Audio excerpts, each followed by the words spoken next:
विधर्मियों की जनसंख्या जैसे अभी हमने बोला दिन प्रतिदिन बढ़ती जा रही है, तो उनकी मानसिक स्थिति ऐसी ही है कि उनके में से निकाल के एक महिला प्रधानमंत्री बनाए। तो आपको जैसे कि पता है, पहले शिक्षा मंत्री एक बार एक विधर्मी आया तो पूरी शिक्षा पद्धति को डैमेज कर दिया। एक विधर्मी अगर आ गई और प्रधानमंत्री बन गई तो पूरे हिंदू खत्म कर दिए जाएंगे और गजवाए हिंद का जो उनका सपना था वो पूरा हो जाएगा। को पता है 2000 वर्ष से कॉन्वेंट जो है 200 साल से पूरे देश में पहले बेस हमारा खराब कर दे रहा है। तो हमारे बच्चे भी क्रिश्चियंस की मानसिकता से हो रहे हैं, वो कौन सी लड़ाई लड़ पाएंगे? एक औलाद, वो भी क्रिश्चियन मानसिकता का।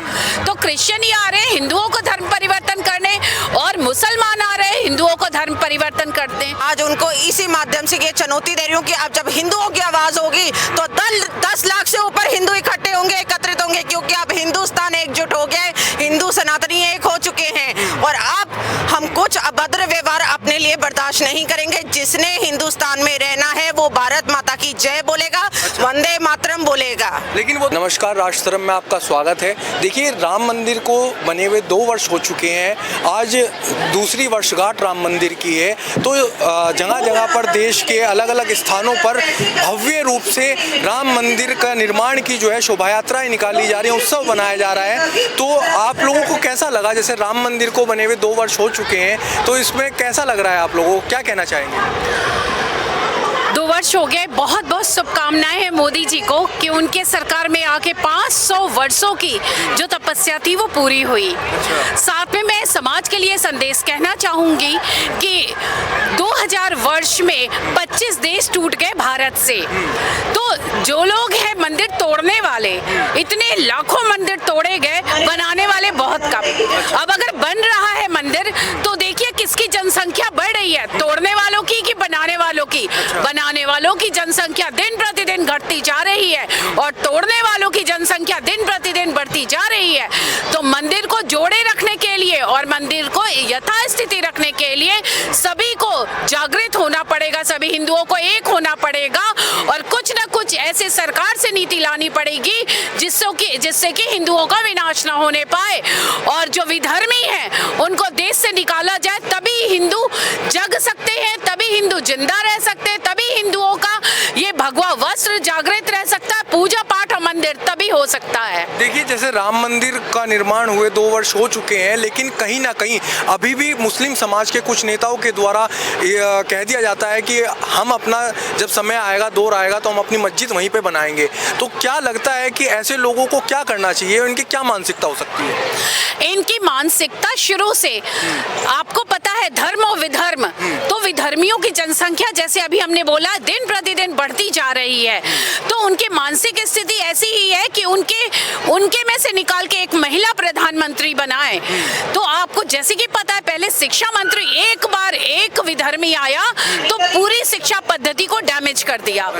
एक विधर्मी अगर आ गई और प्रधानमंत्री बन गई तो पूरे हिंदू खत्म कर दिए जाएंगे और गजवाए हिंद का जो उनका सपना था वो पूरा हो जाएगा। तो अभी भी समय है, समय रहते दरवाजे पे खतरा है, तो सभी हिंदुओं को जग जाना चाहिए और सरकार ये निर्णय लेती है, यहाँ के MP या MLA जाके अपने अपने क्षेत्रों की तरफ से एक लड़ाई लड़े और यहाँ से विधर्मियों को निकाले और देश को सुरक्षा प्रदान करे। अच्छा, लेकिन देखिए, जैसे राम मंदिर का स्थापना हुई उसके पश्चात विपक्ष के लोगों के द्वारा उसका खंडन किया गया कि कहा गया कि भाई ये तो केवल BJP का कार्यक्रम है, ये आस्था का कार्यक्रम नहीं है। आपको पता है कि लाखों वर्ष पहले सिर्फ ये पूरी पृथ्वी सनातनियों की थी। सनातनियों को राक्षस आज तक डैमेज कर रहे हैं और आगे भी सनातन को खत्म करने के लिए क्रिश्चियन मिनिस्ट्री भी लगी हुई है। आपको पता है 2000 वर्ष से कॉन्वेंट जो है 200 साल से पूरे देश में पहले बेस हमारा खराब कर दे रहा है। तो हमारे बच्चे भी क्रिश्चियंस की मानसिकता से हो रहे हैं, वो कौन सी लड़ाई लड़ पाएंगे? एक औलाद, वो भी क्रिश्चियन मानसिकता का। तो क्रिश्चियन ही आ रहे हैं हिंदुओं को धर्म परिवर्तन करने और मुसलमान आ रहे हैं हिंदुओं को धर्म परिवर्तन करते हैं। तो अब यहाँ पे सभी की ये एक एक व्यक्ति का व्यक्तित्व यहाँ पे निर्माण करने की जरूरत है फिर से। और जो ये नेता आ रहे हैं उन्हें तो पता है वो अफजल भी आएगा तो उन्हें फेवर करेंगे। तो हिंदुओं के लिए एक संदेश है, अपनी कमियों, अपने लोगों की कमियां देखना अनसुना कर दें, बल्कि अपने लोगों की अच्छाई देखते हुए घर को भी जोड़े, मोहल्ले को जोड़े, शहर को जोड़े और देश को जोड़ के रखे, तो ये देश जिंदा बच सकेगा। लेकिन जब मतलब एक तरीके से हिंदुओं को जोड़ने के लिए बाबा बागेश्वर एक संत जब यात्रा निकालते हैं तो उस यात्रा का विरोध होने लगता है। आपको पता है विरोध तो हमेशा होगा। आपको राक्षसी प्रवृत्ति तो विरोध करना उनका काम है। आपको पता है कांग्रेस हमेशा से विरोध के लिए, हिंदुओं के मृत्यु का ही उसने जितने भी निर्णय लिए संसद में, चाहे वो कोई नियम पारित किया तो हिंदुओं के मृत्यु के लिए, उनकी जमीन जायदाद लेने के लिए ही है। वो चाहे लैंड जिहाद हो, चाहे हमारी संस्कृति को तोड़ने के लिए हो, हमारी बेटियों के साथ जिहाद हो, हमारी नौकरी का जिहाद हो, हर चीज ये मानसिकता की कुरीतियां ही हैं। तो इनके सबके खिलाफ एक कार्यक्रम सभी हिंदुओं को एकजुट होकर करने की जरूरत है। चलिए, आप क्या कहना चाहेंगे? जैसे राम मंदिर को आज 2 वर्ष हो चुके हैं, इस पे आप बोलना चाहेंगे कुछ? नहीं, मैं तो यही बोलना चाहूँगी कि मोदी जी को पहली बार तो धन्यवाद, ठीक है, और उनकी वजह से हमने ये सब वो किया है, धन्यवाद। आप क्या कहना चाहेंगे? राम मंदिर को 2 वर्ष हो चुके हैं और आज भी इसका विरोध किया जा रहा है, कुछ नेताओं के द्वारा, कुछ समुदाय के द्वारा कहा जा रहा है कि भाई हमारी बाबरी मस्जिद का दर्द हमारे दिल से नहीं जा रहा है। उनका दर्द तो कभी भी नहीं जाएगा भाई साहब, हमने तो उनको अपने देश में रहने के लिए दिया, वही बड़ी बात है, ठीक है ना। वरना उनके देश में तो हमारे हिंदुओं के साथ क्या कुछ हो रहा है आप देख ही रहे हैं। लेकिन फिर भी हमारी उतनी मर्यादा है कि हमने अपने देश के साथ किसी के साथ भी कुछ ऐसा अभद्र व्यवहार नहीं करना।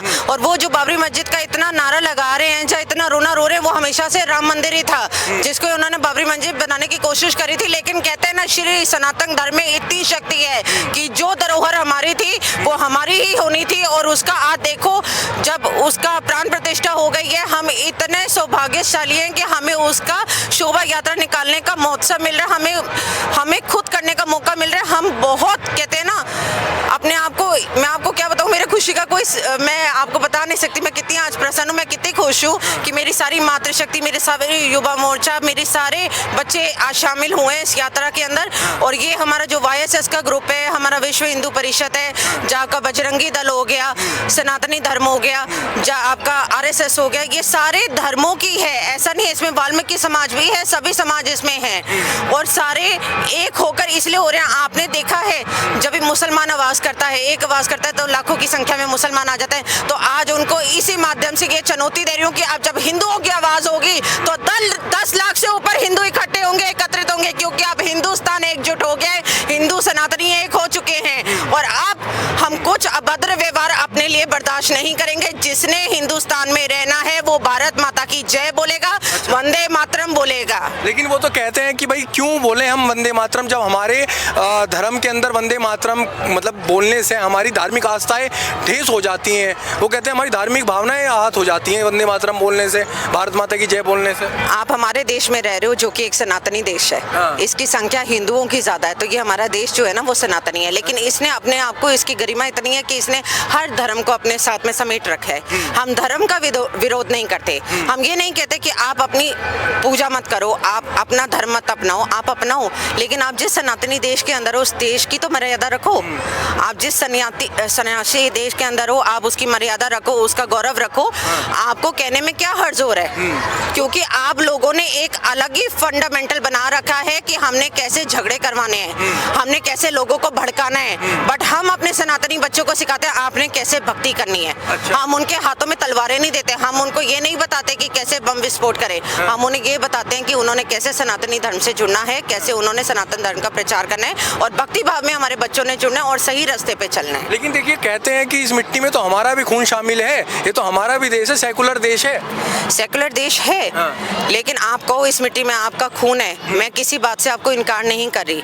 लेकिन आप ये जो बाबरी मस्जिद का मुद्दा उठा रहे हैं वो तो हमेशा से हिंदुओं का था, वो कभी भी मस्जिद नहीं थी, आपने जबरदस्ती वहाँ पे मस्जिद बनाई और जब वो टूटी आपको दुख हो रहा था। ऐसा नहीं है, हमारे कितने मुसलमान भाई भी हैं जो जुड़कर अयोध्या के लिए सुरक्षा कर रहे थे। ऐसा कुछ भी नहीं है कि अगर आप ये कहें ना कि जो सच्चे हैं और जो जानते हैं उनके ग्रंथों में क्या लिखा हुआ है, उनकी उसमें क्या लिखा हुआ है कुरान के अंदर, कुरान के अंदर भी ये नहीं कहा जाता कि धर्म के नाम पे आप झगड़ा करो, हिंसा करो। वो कहते सकते हैं। जो इस तरह का कार्य करते हैं वो सबसे बड़ा मुजरिम है। अच्छा। लेकिन ये लोग अपना ही धर्म बनाते जा रहे हैं। अच्छा। तो ऐसे समाजवादी भेदभाव से आप देश को नहीं चला सकते। आप ऐसे देश के अंदर उत्सुकता डालने की लोग झगड़ा करें, एक दूसरे के बरखिलाफ हो। और हमारे यहाँ पे देश में सारे धर्मों को वेलकम किया जाता है, सारे धर्म एक है। चलिए। जय श्री राम।